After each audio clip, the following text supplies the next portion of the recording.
What is up, Bucs fans? It is the Bucs Report, the aftermath. You got AJ Turn Up in the house, and of course, my co-host Slick Rick, the British guy who's always fly on standby. He will be on standby for us Wednesday, but no fret. We got a lot of shit to talk about today. First off, one of the main things we're going to talk about is this so-called QB battle with Kyle Trask and Baker Mayfield. Then, of course, we still got to talk about some of these bullshit rankings, especially with the Mike Evans at 53. What? So, yes, it's just Buck Talk today. So feel free to come in and talk your shit as well with us with Buck Talk again. Bucs Report, the aftermath. So we just got to break things down. So I hope y'all doing all right out there. Now, let's get it settled. Let's start with the practice. Buck fans, it is just a practice. Do not put all this energy into just a few days of practice. We are happy that things are, is shaking up. We're excited, but for right now, the Trask pass was pretty. It was nice. But I do not want Buck fans to understand this. Let's be real. Baker Mayfield got the job. Now, I'm happy that Trask is fighting and showing signs of life, but that is Baker Mayfield's job. And I keep telling you guys, Baker Mayfield is not going to be your strategic, typical quarterback that's always going to shine in practices. Hell, he might have a lot of times he might have like a mediocre to decent practice, but when them lights come on, that's what I care about. I don't give a damn about players that's always doing the best in practice. Sometimes there are certain type of players. You got players that are your typical guys that practice. When practice is perfect, they're good. Then you got guys that, hey, when the lights come on, that's when I'm ready, coach. That's when I know how to get a feel. I think that's closer to more of guys with that killer instinct in them, where it's like, you know what, I'm going to assess because, yeah, this is what we did in practice, but we also didn't play this team in this scenario, and things can always go wrong. I like players that know how to adapt during the game, and they can make changes right off the top of their heads. That is, to me, what players with killer instinct has. That's what Brady had. Brady knew how to change something on the field when necessary. He knew how to hit guys when they're open. He knew when to throw a pass when he sees, oh, coach, this linebacker right here is slow. I give you a perfect example of Brady's killer instinct. Last season when we played the Bills in overtime, he let the play develop, and he saw that a linebacker was on Perriman, and it was a wonderful crossing route, and he knew he didn't have the speed. And what did he do? Gave him that little short dump pass, and we win the game. That's what I mean by killer instinct. I like players that know how to turn it on when the lights come on. And we're going to get into the Kancey situation. I can't wait till my other co-host, the dude, he can update us with that. I'm going to wait on that. But another thing I want to talk about as well in practice, I do like what I've been seeing so far.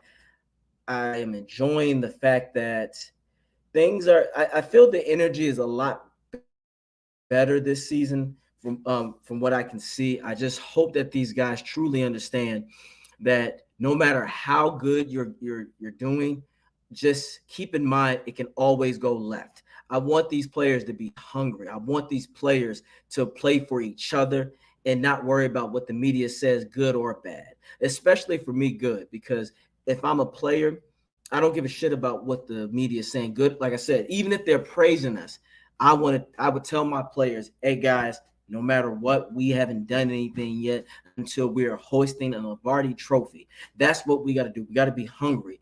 I don't give a damn if the Bucs started out 8-0. If anything, I would hope to God that they understand, like, hey, we can't mess this up. We need to keep this momentum going. That's what I mean. That's the message that I want the Bucs to understand, stay hungry, and do not worry about outside influences. Now, again, I want to break down other players that I want to see. Uh, Kancey, I really hope. Again, we're not gonna discuss that just yet. We'll talk about that, but the Mike Evans situation. Uh, he made a comment. I think it was either today or yesterday about he wants to retire a Buccaneer, but this is a business. What I hope is that Jason Light is aware of this is your number one priority. That is your number one priority player. I understand we have Wirfs and Winfield and other players and Vita Vea.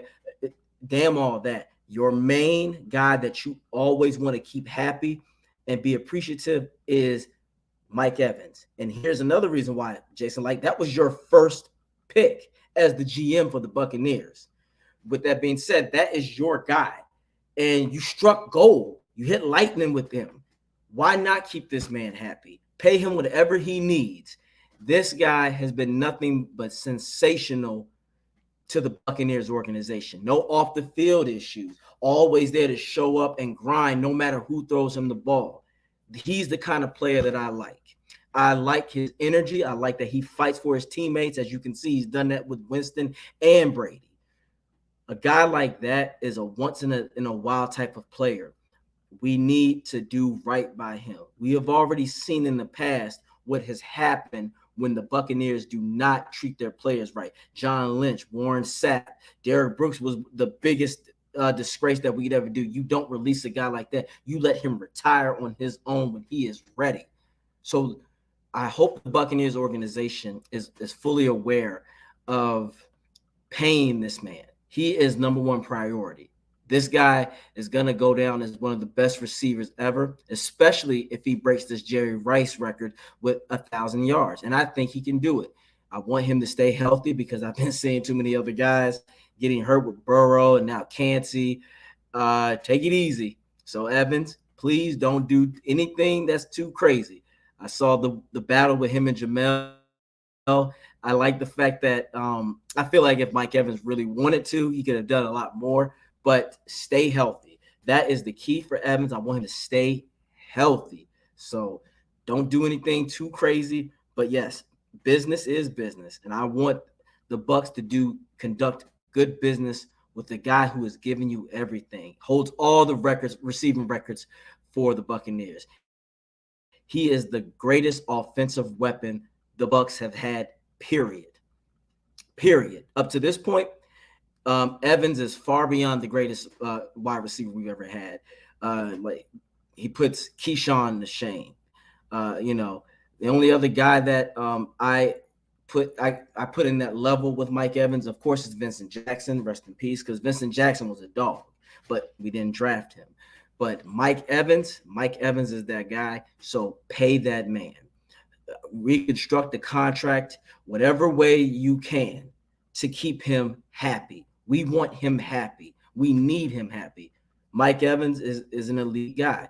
And again, I want to start this chant, especially during the football season, Mike Elite Evans, because he's always been an elite receiver. So we need to get that going. And if the media is not going to show him respect, we will. So Mike Elite Evans, y'all.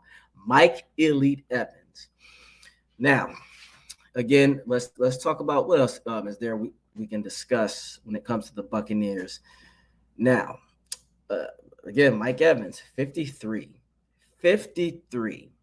What the hell does this man got to do to really give true respect? 53. That is the guy who already broke another season of 1,000 yards, and he did that on a season when it was shitty coaching and shitty QB play. I'm not saying it's all of Brady, because it wasn't, but Brady did have his down moments. But y'all already know, if you know me, Byron was a 65% culprit of this damn thing, because no adjustments, no nothing. So when you have a coordinator and a quarterback who's having a bad season, of course your receivers are going to suffer. But despite that, Evans still balled out and did what he could. And 53, I would have put him at least in the top 40s, at least like 40 or something. And ain't that many receivers that were better than him. You got Justin Jefferson, of course. You got your Tyreek Hill. Devontae Adams. I will give y'all that. Yes, they had better season, but also they also had quarterbacks and an offense that makes them the priority. That's something I always want to ask. When has Evans been truly the major priority in offensive schemes? I don't think that they do enough to get him like that. If you think about it, most elite receivers always have offensive coordinators and quarterbacks making them the priority. I hope that they can get that going this season and try to at least give him at least 10 attempts per game. And let's shout out to the fans. Good evening to you, Christopher Cole. I hope you're doing all right. Uh, for other Buck fans out there, please share your ideas and your opinions on things. We're talking about Evans right now and the disrespect of the rankings. I just think personal opinion is that Evans, because he doesn't have like a show flashing personality. Your TOs, your Randy Mosses. He's just a guy who wants to get out there and play football. And I don't think it's fair that, I saw some bullshit tweets that somebody said that Odell Beckham's catch, should that make him a Hall of Famer? But let's be clear, Odell ain't no damn Hall of Fame player. He had elite moments, but he was never to me truly elite. It's just that he had the IG honey girl personality that was flamboyant and zesty that got people's attention. Because look at what he did when it was time to be a leader and time to step up, bitched out, taking pictures and shit on a boat and acting crazy, and then slamming his face into the field goal little net and just doing silly shit. His character is what got people's attention, not necessarily his play. And Evans has done one arm catches and he's been hit in the face. And so the one arm thing is pissing me off because it's been done so many times. It's just a simple fact it was against the Cowboys and he played for the Giants and Eli Manning. And it was just a lot of hype behind that. But I think mostly it was his personality that people were focusing on, not his true skills, because he's good, but he never was elite to me. And his numbers, he had good solid numbers, but again, he was always the primary target too. I guarantee you, if Evans was playing with Aaron Rodgers or any other elite quarterback for years, his numbers would be sky high. Again, when he had his best years with Winston. And we know why. Winston made him a priority. Now, Winston had a lot of turnovers, but I do like the fact that Evans was the main target because there's a reason why when Winston was here, Evans had 1,500 yards.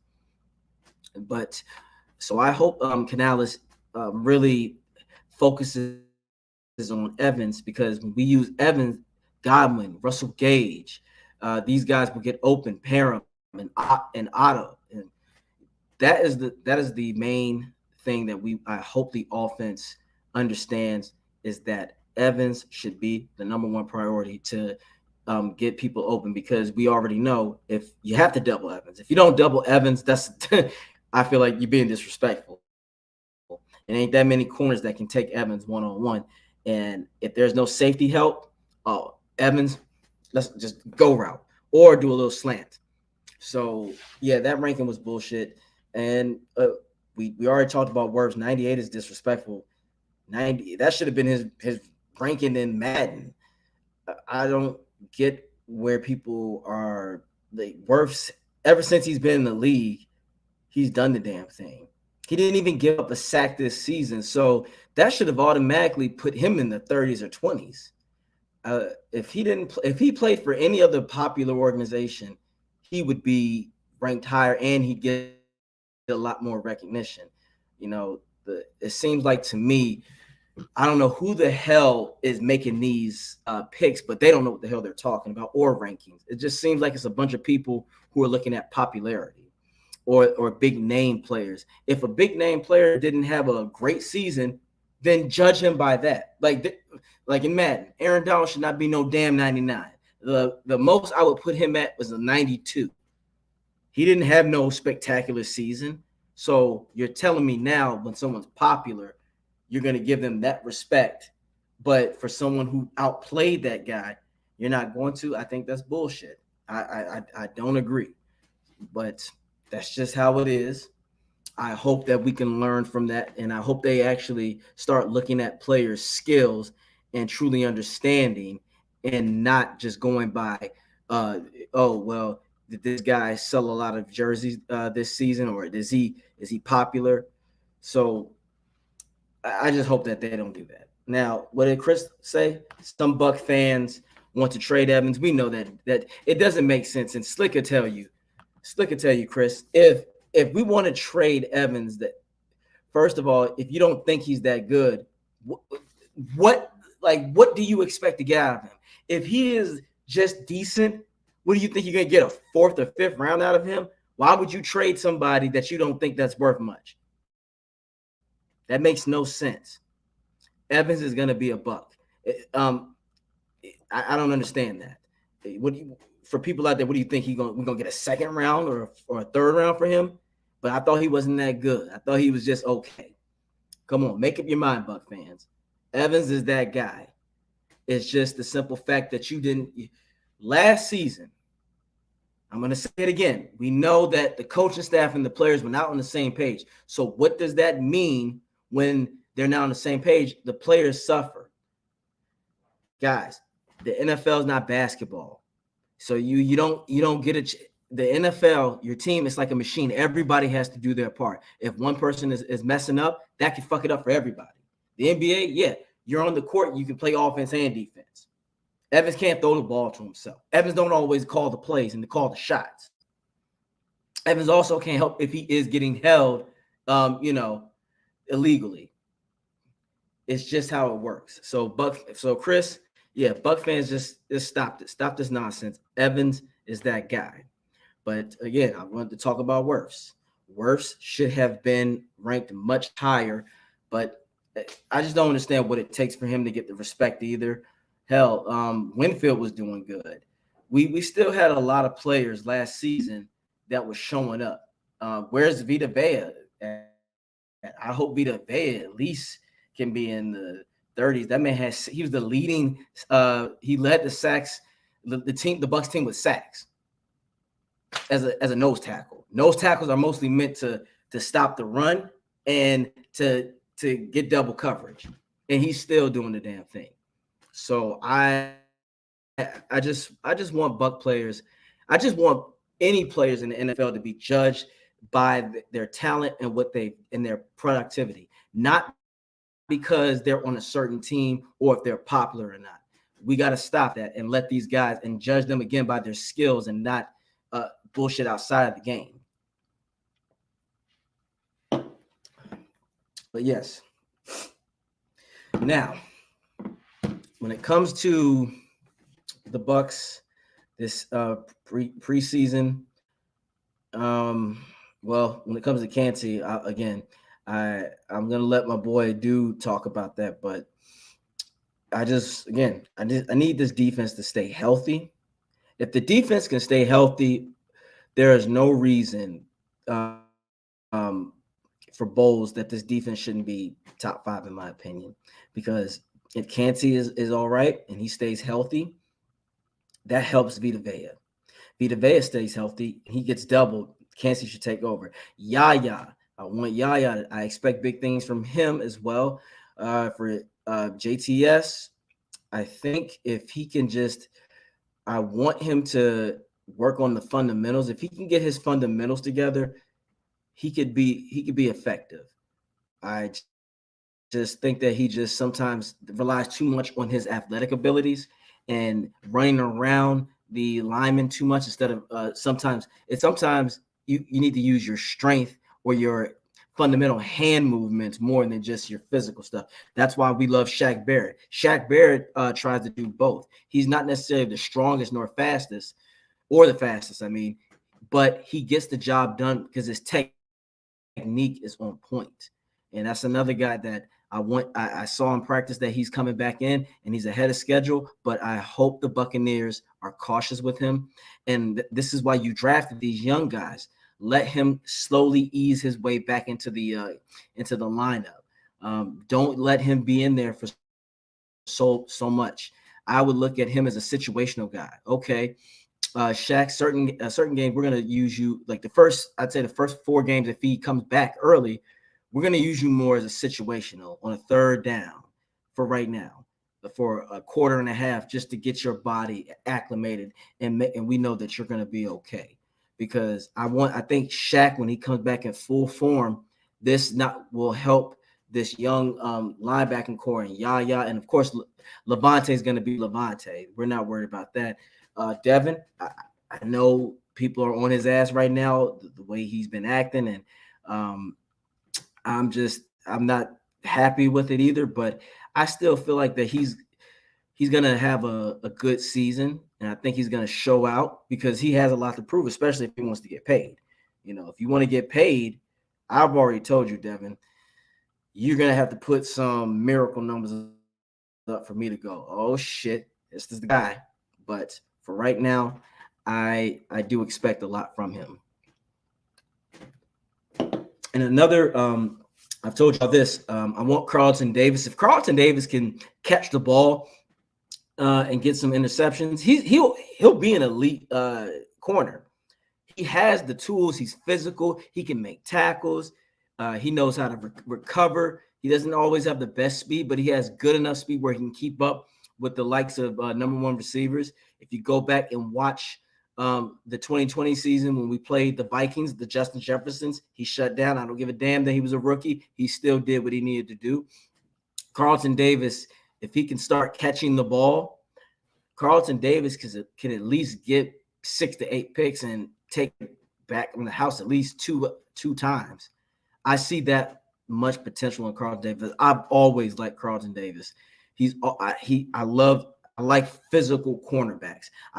As you all know, for any new Bucs fans out there, I hate cushion defense. I think it's a waste of time, and it's just, if you don't have prime time back there, or Darrell Green, or someone who knows how to recover with speed, or they know how to read routes and pick you off like Richard Sherman could, it's a waste of time. And I feel like you're just slowly demoralizing your defense, because now all I got to do is do short passes or do slants or crossing routes, or what's worse, if the corner is so much out there and he still gets beat deep, it's just too much. To me, it's 1,000 cuts if you just do cushion, because now you're not even, your front seven, they might be able to get to the quarterback, but if the quarterback can see a receiver open, he can get it out. I like the jam. I like to cause chaos on the line, because I want that quarterback to have to do this and look and then go to it. I want him to at least have to go to his second route immediately, knowing that, oh, damn, I can't even, my guy's being locked up and knocked down.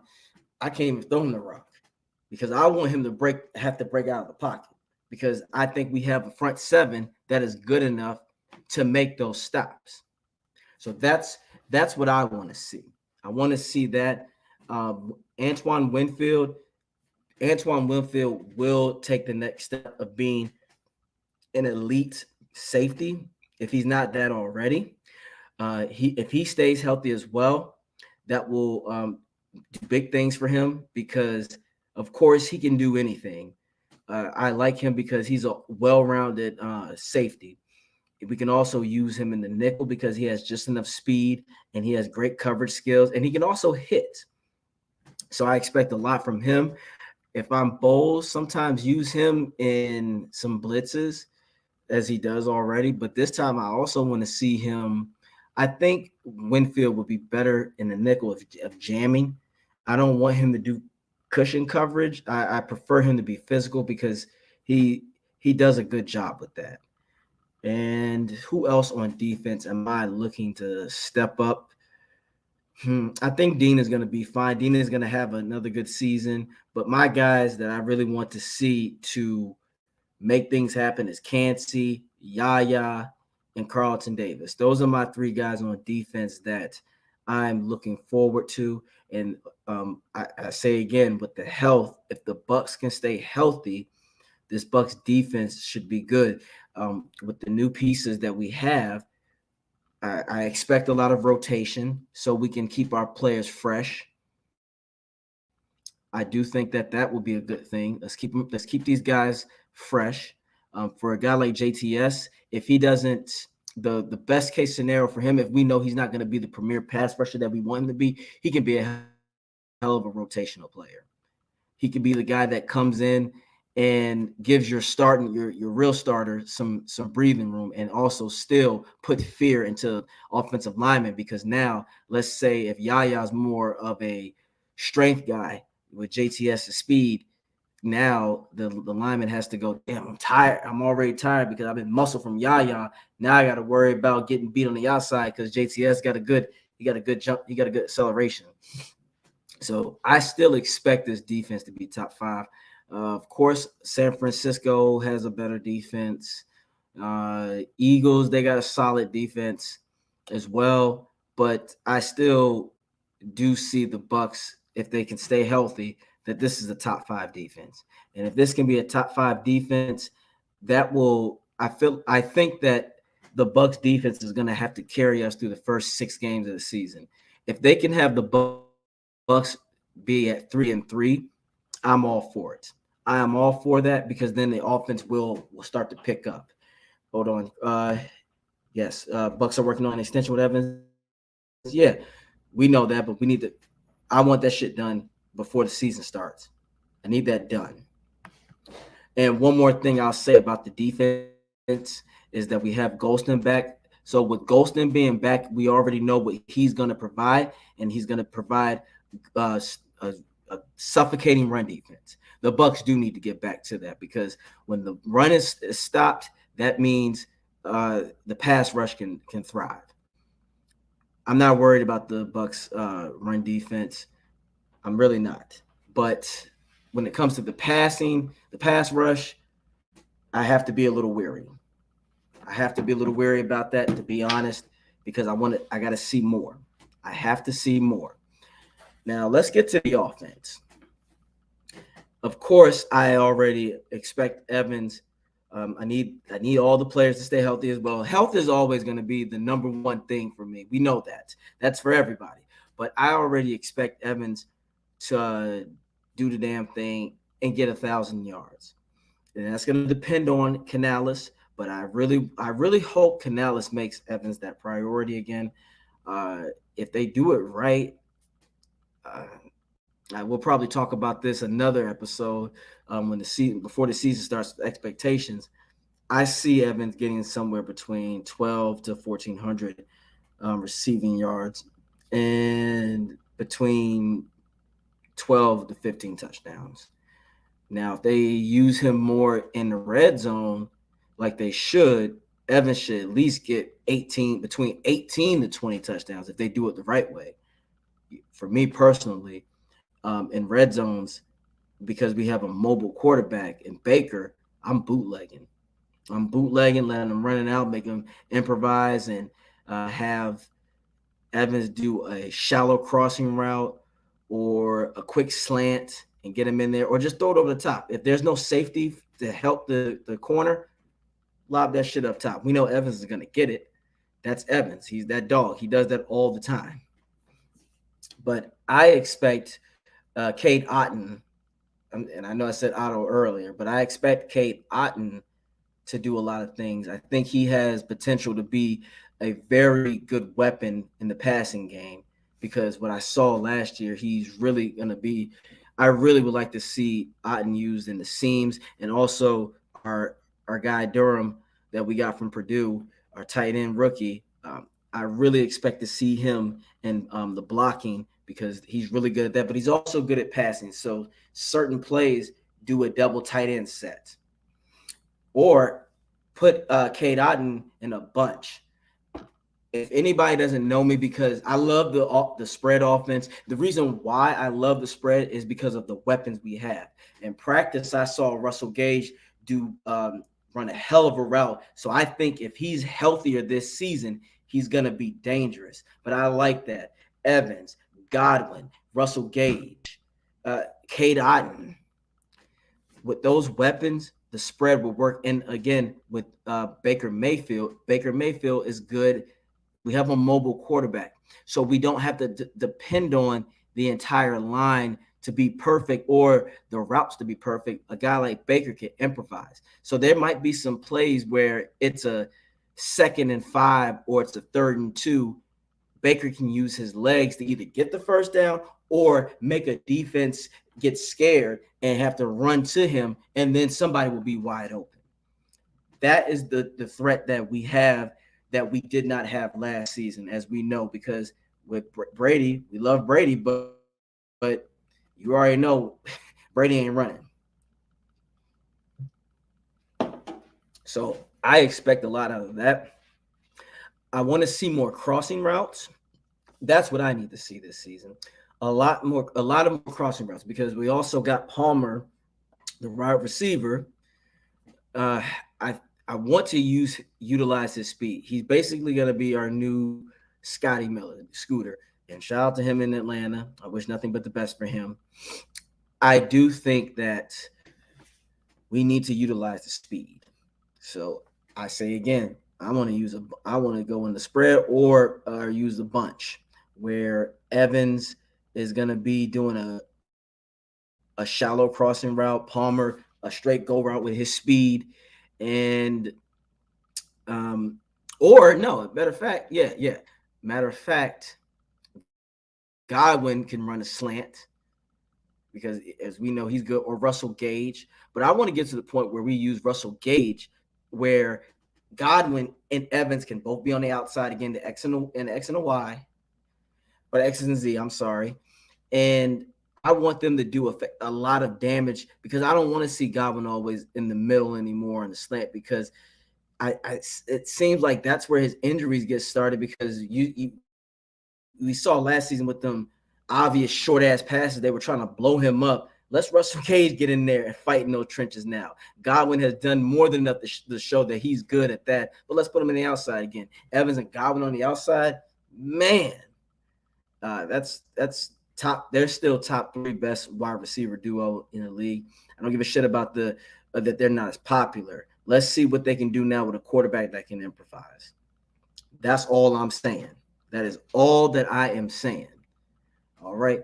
And now I also say again, for Buck fans, if you got other opinions that you want to talk about for this offense or defense, please do not be afraid and speak your mind in chat. And for some of you, if you want, try to jump in on the conversation. You can come in and we can talk. We can chop it up. This is always good Buck talk.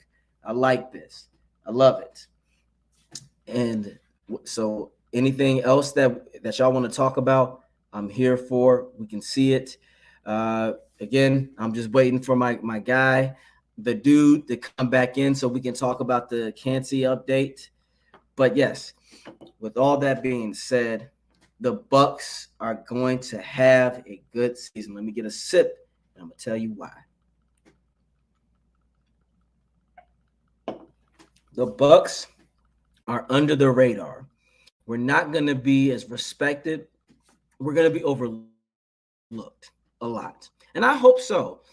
But I think now with Canales coming in and Bowles understanding how serious it's going to be for him, because make no mistake, this Bucs defense with Bowles, they cannot, in my opinion, if they jump out of 12, like the 12th ranking, it's going to look bad for him, especially if there are no injuries. So for Bowles, you want this defense to be strong. You want to focus. You want to only have to worry about focusing on keeping your defense straight. And for Canales, I want Bowles has to go to feel, okay, I don't have to worry about Canales anymore. He's getting this offense in the right place. I just think that the Bucs have a lot of hunger again, because now without Brady there, they don't have to worry about a lot of media pressure. They don't have to worry about I just said their expectations for the Bucs are low, because as I want to talk about that too, some of these crazy ass critics giving the Bucs 2 wins that we're going to be fighting for first place. What kind of bullshit is y'all on? Now I get it. Brady being gone, I mean the GOAT is not going to ever be replaceable. But my Lord, Evans is still here. Godwin is still here. Levante is still here. Devin is still here. Vita Vea is still here. Antoine Winfield, Tristan Wirfs. We still have a talented roster. What? Because Derek Carr went to the Saints? Who the hell he's going to throw to? Olive is good, but he's still developing. We don't even know what the hell's going to happen with Kamara. Who else he throwing to? The line is okay. The line is good, but they ain't. Again, what weapons are really a true threat? Defense is getting old. We already know Cameron Jordan is not the same anymore. He's been in the league for a long time, so I don't expect that. But he ain't the same. He's going to be a situational guy. Who else? Marshawn Lattimore. I'm sorry, Marshawn Lattimore. We'll see what's going to happen with him. But the Saints are getting defensively, they're getting old. Demario Davis is still doing the damn thing, but they're up and down. We don't know what Derek Carr is going to be like. Falcons, they're another team. They're in rebuilding, and they're still looking for the direction where they want to go. The Panthers, same deal. The NFC South, the Bucs should still be able to win. The hardest team, in my opinion, will still be the Saints, of course, because they know us very well in the scheme. But now when it comes to realistically, I see the Bucs possibly again. I don't see us. I don't know if we're going to sweep the Saints, but we should, depending on how Derek Carr. If Derek Carr in this defense, if the Bucs defense is above average and the Saints offense is average, we will sweep them. We might split, maybe, but I don't. The Bucs should actually sweep everybody this season. That depends on how Canales is going to be going with the play calling, but yeah, these critics are crazy. I'm gonna look up the roster again. So give me one moment, guys. I'm gonna look it up again because the NFC, as we already said, the NFC is weak. It's not like the NFC is a powerhouse like the AFC. We know that. So let's take a look. Give me 1 second, guys. I'm gonna check it out. I'm gonna check this Bucs schedule because I honestly think you guys are just, again, they just want to say this because Brady's not here, but if we had Brady last year and then we had Byron as our offensive coordinator, so it wasn't like that was the best thing. So let's see what's up. Let's look at the Buccaneers schedule. So of course, I think our first game is going to be against what's our first game? I think the first game is the Vikings. I see us beating the Vikings. Without Dalvin Cook there, I'm not worried about, and I'm damn sure ain't worried about Kirk Cousins. Never that. So, yes, the first game we play is the Vikings, Minnesota Vikings. So, I got us winning that game. Chicago, I got us winning that game. I really do. Now, believe it or not, depending on the Bucs offense, if the Bucs offense is still sluggish, which I think they will be against the Eagles will win just because if their their defense stays on top, they're winning. And then their offense, I'm not truly sold on Hurts just yet. I think he still has potential. Don't get it twisted. Hurts he got that dog in him, and but I need to see more quarterback play in him instead of just running. So if in all cases, this game to me is still a 50-50, but for the most part, it's going to probably be the Eagles winning, which is fine. Now, Saints,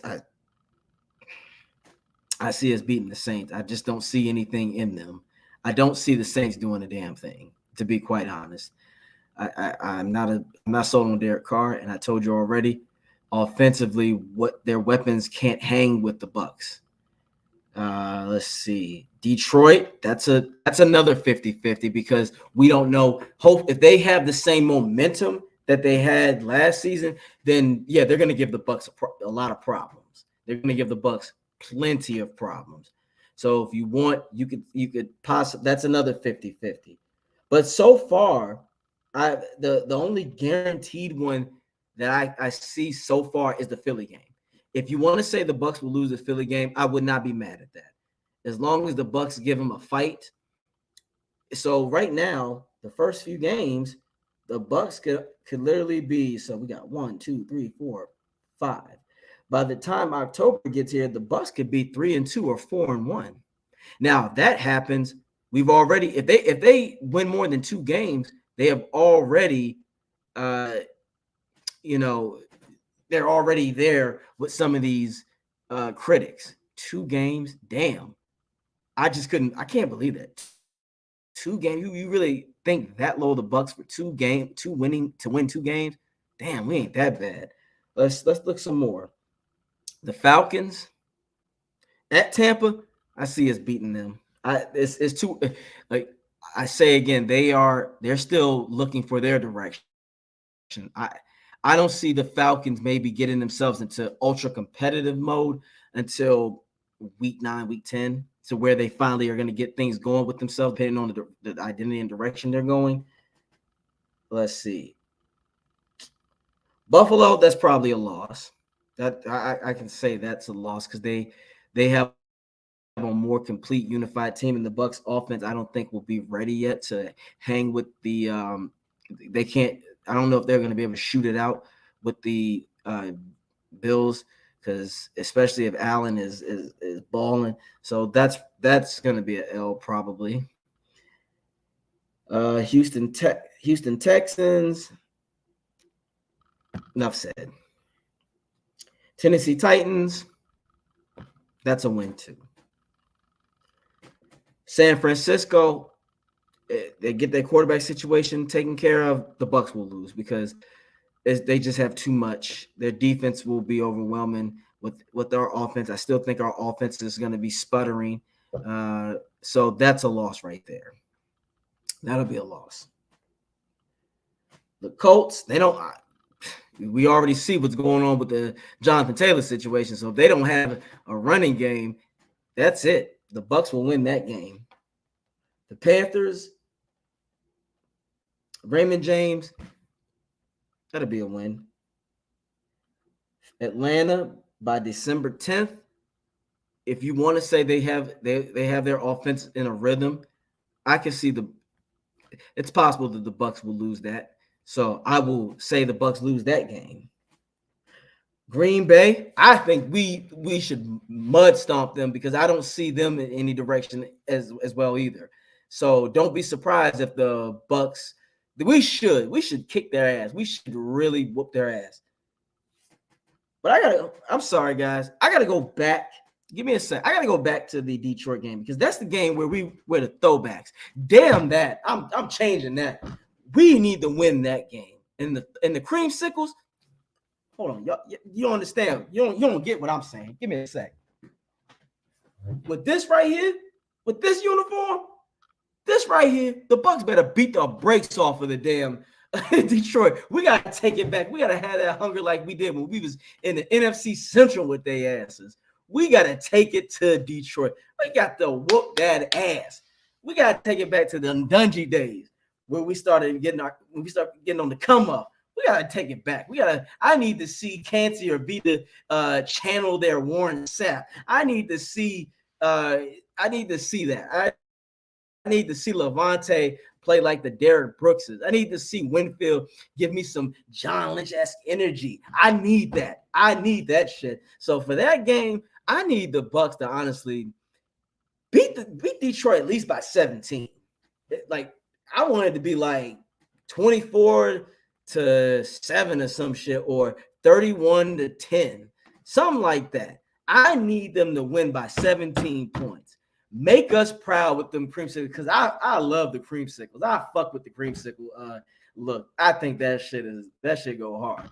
I love it. That shit is where it's at. So Bucs, you got to do your damn thing. And I want Evans to go off on that game too. I need Evans to at least have a $150 and 2 touchdowns. So yeah, that game is important just for the creamsicle, for the throwback sake. So now let's go back.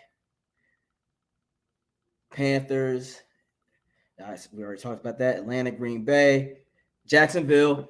By that time, Jacksonville, I think if they have their offense clicking by then, that's you talking about December 24th. That might be it. That's gonna be it. That could be an L. So I'm gonna give that as an L. The Bucs will probably take an L that game. Now we go back to the New Orleans Saints, this New Orleans Taints, sucker ass team. That could be another one where, depending on how it goes, but I think if we lose to Jacksonville, we'll be hungry and we want to come back and we'll beat the brakes off of them. And that leaves us with Carolina. That can go either way. But as you see what I'm saying, Buck fans out there, it's not like we have an overwhelmingly hard ass schedule. The Bucs, I say, is going to be win between 11 to 12 games.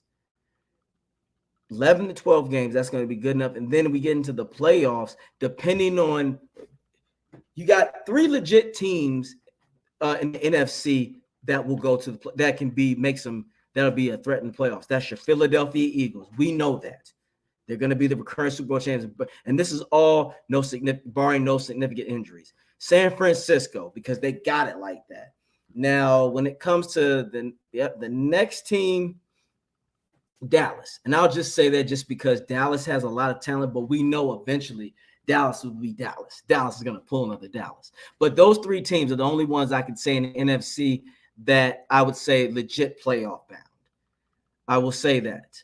But with that being said, the Bucs they have the possibility to beat all those teams I just mentioned when playoff times come around, because we don't know what San Francisco quarterback situation is going to look like or how it's going to pan out. With the Eagles, I still think offensively, if the Bucs, I would say they're going to start getting their offensive identity and rhythm. I would honestly say between it'll be around November, late November, when we play the Colts. I think that's when the offense will start to really get their rhythm going, and they're gonna take it. They're gonna go up. I think by then that's when the offense will be in sync, and they're gonna their offense can be something serious. Because if Baker can just be an average quarterback, this can be between offensive rank between 12 to 15. Not even if Baker's average. Now Baker's above average, he plays above average. Now the Bucs can slide into that top 10 category due to the fact that you have Evans, Godwin, Russell Gage, Cade Otton, and Parham. So they have the offensive weapons to be dangerous. But that's also going to be on Canales' play call. But again, Baker plays average. If he plays average, the Bucs offense will be somewhere between 12 and 15.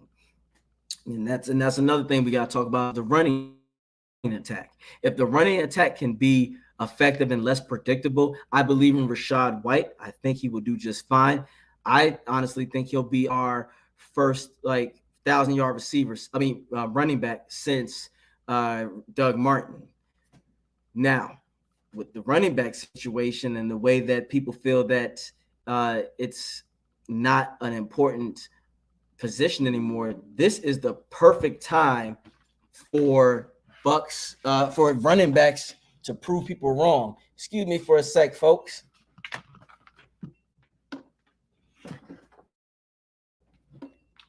Got a little technical difficulty going on here. One second, guys. Sorry about that. But yeah, if the Bucs if any running backs this season, they stay healthy, they could take full advantage. So I think Rachaad White will be just fine. I think he's going to take full advantage. I think he's going to do just fine. I see him at least getting 1,035 yards or something. I don't see him being like that 1,300 to 1,400 yard range running back just yet, but I do see him breaking 1,000 yards because this line, that's another thing. I do think the line is going to be a hell of a lot better. Tristan, I just feel like Tristan is going to be an above average left tackle. If he's above average left tackle, he's getting paid. If he's an elite, good God, he gonna have another blank check to write too.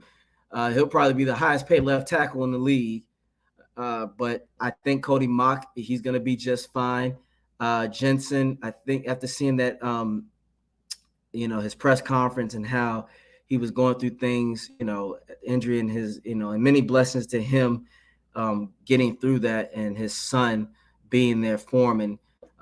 And that touched, that was real good. I felt that. That's what's up. I think Jensen will play harder than he ever has before, and he's going to be motivated, especially, I say again, Baker he has that potential to spark your team, because let's say he takes a nice little hit, but he gets the first down like on a 3rd and 3. That's going to inspire the line to say, hey, we don't want that guy to get hit like that anymore.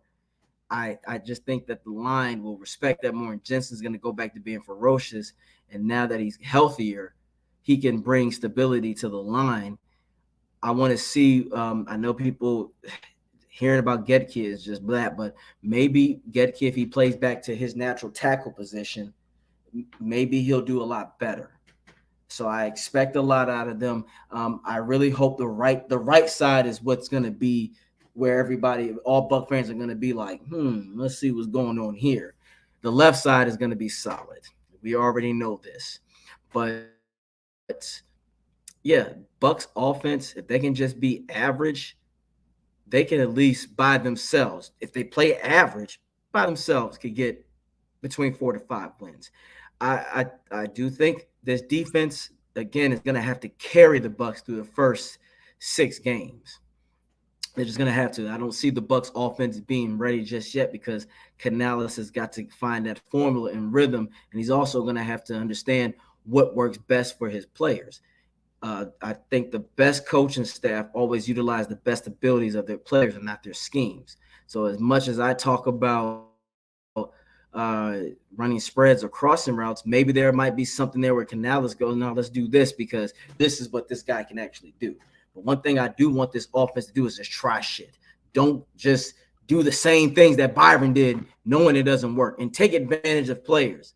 If we play the Saints and Demario Davis is out and Marshawn Lattimore is out, take advantage. Take full advantage. You run to that side or you throw to that side. Don't do no dumbass just HB counter that Byron did. We want to be creative. We need to be creative with our passing plays, with our plays in general. So I hope that that works out for us. And I'm gonna get back to you guys. I'm gonna check something about Kancey. Give me 1 second. I'm gonna look that up again, because we never talked on that.